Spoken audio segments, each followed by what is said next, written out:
FIFA president Gianni ইনফান্তিনোর সক্ষমতা নিয়ে প্রশ্ন তুললেন সাবেক ইউএফা প্রেসিডেন্ট মিশেল প্লাতিনি। ফুটবলের সর্বোচ্চ সংস্থার যার হাত ধরে একনায়কতন্ত্রের সূত্রপাত বলে দাবি ফরাসি গ্রেটের। অরাজনৈতিক সংগঠনের দায়িত্ব থেকেও ইনফান্তিনোর বিরুদ্ধে এনেছেন ধনাঢ্য ও ক্ষমতাবানদের সাথে আঁতাতের অভিযোগ।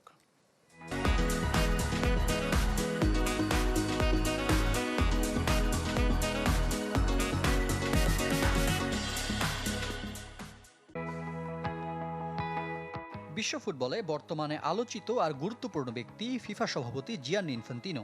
প্রায়ই তার দেখা মেলে মার্কিন প্রেসিডেন্ট ডোনাল্ড ট্রাম্পের নানা অনুষ্ঠানে। বাদ যায় না ভারতীয় ধনকুবের আম্বানি পরিবারের আয়োজনও। ফুটবলের সর্বোচ্চ সংস্থার শীর্ষ কর্তার এমন অংশগ্রহণ নানা মহলে আলোচনা ছড়ায়।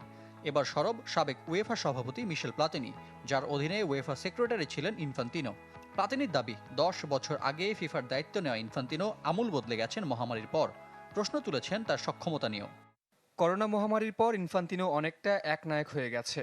সাধারণত ধনাঢ্য ও ক্ষমতাবানদের সাথে তার বেশি সখ্য। সে বরাবরই দ্বিতীয় ব্যক্তি হিসেবে যোগ্য, প্রধান দায়িত্বে তাকে মানায় না। অরাজনৈতিক প্রতিষ্ঠানের প্রধান হয়েও রাজনৈতিক নেতাদের সাথে ফিফা বসের গভীর সম্পর্কে নানা সময় উঠেছে পক্ষপাতের অভিযোগ। প্রথমবারের মতো ফিফা শান্তি পদক চালু করে তা তুলেও দিয়েছেন মার্কিন প্রেসিডেন্ট ডোনাল্ড ট্রাম্পের হাতে। যদিও ফিফায় অগণতান্ত্রিক চর্চার জন্য প্লাতিনির অভিযোগের তীর সংস্থার বাকি কর্তাদের দিকেও।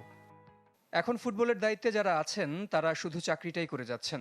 আপনি এমন অনেককে পাবেন যারা মাঠে ফুটবল নাকি বাস্কেটবল হচ্ছে তা নিয়ে চিন্তিত নয়। 2016 সালে অর্থ কেলেঙ্কারির অভিযোগে উয়েফা সভাপতির দায়িত্ব ছাড়েন ফরাসি গ্রেট প্লাতিনি। সে বছরই উয়েফা সেক্রেটারি থেকে ফিফা সভাপতি হয়ে যান ইনফান্তিনো। 6 বছর পর আদালতের রায়ে প্লাতিনির অর্থ কেলেঙ্কারির সব অভিযোগ মিথ্যা প্রমাণ হয়। রিফাত হোসেন, চ্যানেল 24।